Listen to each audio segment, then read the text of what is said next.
से तो I love you या छोटी गल्ले दिलदार से तो मैं हाँ खुशिक ज़मीन का टुकड़ा दूर दीवार से तो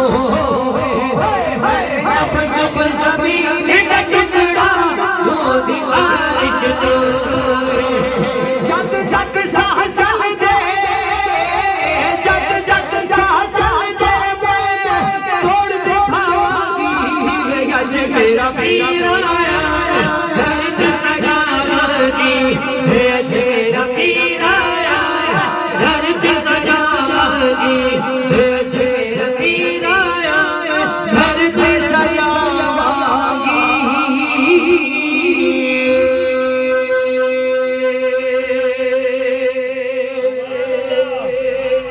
आखिर में सखी सुल्तान बाबू के कलाम का एक शेर, उसके बाद आपसे इजाज़त। यहाँ सना खान काफ़ी तशरीफ़ फरमाए और जो ख़त्म कहानी तो मैं जब जाऊँगा महफिल का तकद्दुस मारना हो, मुझे जाना है और सुना है कि महफिल कैंसिल हो गई। रास्ते में दोस्त ने बताया जहाँ मैंने जाना था।